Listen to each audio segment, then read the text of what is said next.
দাঁড়িয়ে আছেন শীতলক্ষা নদীর তীরে। ভোরের কুয়াশা ভেদ করে একটা সাইরেনের শব্দ ভেসে আসছে, একটা দালুবীয় সাইরেন, যার শব্দে ঘুম ভাঙছে হাজার হাজার মানুষের। হাজার হাজার মানুষ টিফিন ক্যারিয়ার হাতে ছুটছে একটা বিশাল গেটের দিকে। তাদের পায়ের আওয়াজে কেঁপে উঠছে মাটি, বাতাসের গন্ধে মিশে আছে কাঁচা পাটের সোদা গন্ধ। এই দৃশ্যটা কোনো সিনেমার নয়, এটা ছিল আমাদেরই এক সোনালী অতীত। এশিয়া তো বটেই, একসময় পুরো বিশ্বের বুকে গর্ব করে বলার মতো আমাদের একটাই সম্পদ ছিল, আদমজি জুট মিল। কিন্তু আজ সেখানে দাঁড়িয়ে আছে এক ভয়ানক নিস্তব্ধতা। সেই সাইরেন আর বাজে না, সেই হাজার শ্রমিকের কোলাহল আজ শুধুই দীর্ঘশ্বাস।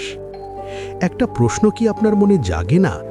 যে মিলটি একদিন পুরো পাকিস্তানকে খাইয়ে পড়িয়েছে, যে পাটের টাকায় তিল তিল করে গড়ে উঠেছে আমাদের এই আধুনিক সভ্যতা, সেই সোনার ডিম পাড়া হাঁসটিকে আমরা কেন নিজের হাতে জবাই করলাম? এটা কি আসলেই নিছক লোকসান ছিল, নাকি এর পেছনে ছিল ঠান্ডা মাথায় সাজানো এক আন্তর্জাতিক নীল নকশা? আজকের এই গল্পটা কেবল ইট পাথরের কোনো কারখানার গল্প নয়, এটি একটি জাতির মেরুদণ্ড ভেঙে দেওয়ার গল্প। এটি আদমজিনগরের গল্প, এটি আমার আর আপনার ঠকে যাওয়ার গল্প। চলুন ফিরে যাই 1947 সালে। দেশ ভাগ হলো, মানচিত্রের কাঁটাতার আমাদের আলাদা করে দিল। কিন্তু প্রকৃতি তো আর ভাগ হয় না। তখন পুরো পৃথিবীর পাটের যোগান দিত আমাদের এই পলি মাটির বাংলা। কিন্তু অদ্ভুত এক বিড়ম্বনা, পাট হতো আমাদের জমিতে, আর সেই পাট প্রসেস করার সব কলকারখানা পড়ে গেল ভারতের কলকাতায়। আমাদের কৃষক রোদে পুড়ে বৃষ্টিতে ভিজে সোনালি আঁশ ফলাতো, আর সেই পাটের লাভ চলে যেত অন্যের পকেটে। পূর্ব বাংলার মানুষের এই অসহায়ত্ব দেখেই 1949 সালে এগিয়ে এলেন ব্যবসায়ী আব্দুল ওয়াহিদ আদমজি। সিদ্ধান্ত নিলেন নারায়ণগঞ্জের সিদ্ধিগঞ্জে গড়ে তুলবেন বিশ্বের সবচেয়ে বড় পাটকল। শুরু হলো এক মহাযজ্ঞ। প্রায় 300 একর জমির উপর গড়ে উঠল এক নতুন শহর, আদমজিনগর। 1951 সালে যখন এই মিলের চাকা ঘুরতে শুরু করল, তখন বিশ্ব অবাক হয়ে তাকিয়েছিল। 3000 তাঁত, 31,000 মাকু, সে এক এলাহি কাণ্ড। দিন রাত 24 ঘন্টা কাজ হতো এখানে। আদমজি তখন শুধু একটা মিল ছিল না, এটি ছিল একটা জীবন। এর ভেতরেই ছিল স্কুল, বাজার, মসজিদ। প্রায় 30,000 মানুষ এখানে তাদের স্বপ্নের জাল বুনত। কিন্তু এই সুখ বেশি দিন সইল না। আদমজির কপালে যে শনির দশা লেগেছিল তা বোঝা গেল 1954 সালে। রাজনীতি ঢুকে পড়ল কারখানার গেট দিয়ে। মাত্র 2 ঘন্টার এক পরিকল্পিত দাঙ্গায় সেদিন শীতলক্ষার পানি লাল হয়ে গিয়েছিল প্রায় 1000 খানিক শ্রমিকের রক্তে। ওটা ছিল প্রথম আঘাত। আমরা বুঝলাম আদমজি কেবল অর্থনীতির চাকা নয়, এটি রাজনীতিরও এক বড় দাবার ঘুঁটি। তবুও আদমজি থেমে থাকেনি। 50 আর 60-এর দশকে এই মিলটি বিশ্ববাজার শাসন করেছে। আমেরিকার কার্পেট ইন্ডাস্ট্রি চলত আমাদের পাটের ব্যাকিং দিয়ে। স্কটল্যান্ডের ডান্ডি শহরের জৌলস ম্লান হয়ে গিয়েছিল আমাদের আদমজির দাপটে। তখন বলা হতো, যতদিন পৃথিবীতে চোটের বস্তার প্রয়োজন থাকবে, ততদিন বাংলাদেশ রাজত্ব করবে। কিন্তু হায়, আমরা জানতাম না আমাদের এই রাজপ্রাসাদের নিচেই কেউ একজন বারুদ জমিয়ে রাখছে। 1971 সালে দেশ স্বাধীন হল। পাকিস্তানি মালিকরা মিল ফেলে চলে গেল। সরকার মিলটিকে জাতীয়করণ করল। আর ঠিক এখান থেকেই শুরু হলো পতনের আসল গল্প। মিলের দায়িত্বে এলেন এমন সব আমলা আর প্রশাসক যাদের পাট সম্পর্কে কোনো অভিজ্ঞতাই ছিল না। শুরু হলো সীমাহীন দুর্নীতি আর লুটপাট।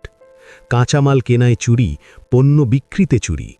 যেই মিল আগে লাভে চলত, হঠাৎ করেই তা লোকসানি প্রতিষ্ঠানে পরিণত হল। বলা হলো মিলটি নাকি রাষ্ট্রের জন্য সাদা হাতি হয়ে গেছে। কিন্তু আসল খেলাটা শুরু হলো 90-এর দশকে। বিশ্বব্যাংক আর IMF-এর মতো আন্তর্জাতিক সংস্থাগুলো আমাদের কানে মন্ত্র দেওয়া শুরু করল। তাদের প্রেসক্রিপশন ছিল পরিষ্কার, সরকারি মিলগুলো লোকসান দিচ্ছে, এগুলো বন্ধ করে দাও। সবচেয়ে অবাক করা বিষয় কি জানেন? ঠিক যেই সময় বিশ্বব্যাংক আমাদের জুট মিল বন্ধ করার পরামর্শ দিচ্ছিল, ঠিক একই সময় আমাদের প্রতিবেশী দেশ ভারত কিন্তু তাদের পাট শিল্পকে বন্ধ করেনি। তারা তাদের মিলগুলোকে ভর্তুকি দিয়েছে, আধুনিক করেছে। বিশ্ববাজারে যে রাজত্ব আমাদের ছিল, মিল বন্ধ হওয়ার পর সেই পুরো বাজারটা ভারত আর অন্যান্য দেশের দখলে চলে গেল। এটা কি শুধুই কাকতালীয়, নাকি আমাদের সোনালী আঁশের বাজার দখল করার জন্য এটি ছিল এক সুপরিকল্পিত আন্তর্জাতিক ষড়যন্ত্র? অবশেষে এলো সেই কালো দিন, 2002 সালের 30শে জুন। বর্ষাকাল ছিল, আকাশ ছিল মেঘলা। মাইকে ঘোষণা করা হলো আদমজি জুট মিল চিরতরে বন্ধ করে দেওয়া হবে। এক মুহূর্তের সিদ্ধান্তে বেকার হয়ে গেল 25,000 শ্রমিক।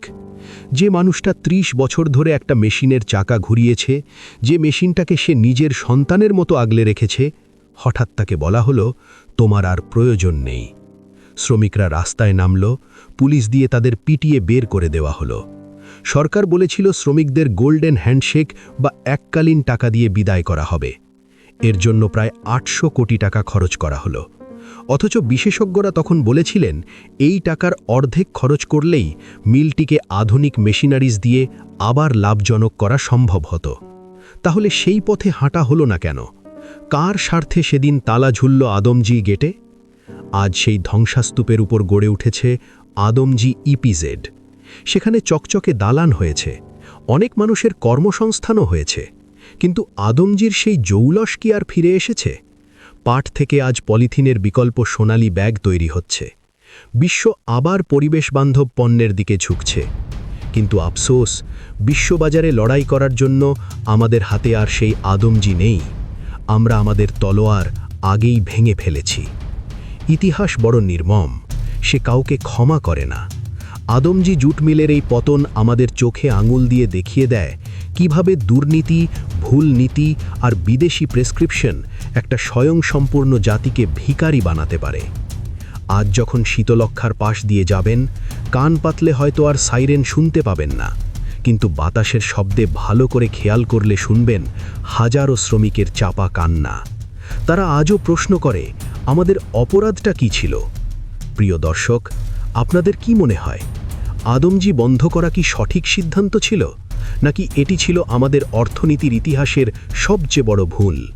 কমেন্টে আপনার মতামত জানান। এমন আরও না জানা রোমহর্ষক ইতিহাস জানতে সাবস্ক্রাইব করে রাখুন। দেখা হবে পরের ভিডিওতে নতুন কোনো সত্য নিয়ে। আমি চকুগু মুহাম্মদ নাসির, মিয়ানমার থেকে। আমি এম রিসোর্স ফাউন্ডেশন এনজিও এর প্রতিষ্ঠাতা এবং নির্বাহী পরিচালক।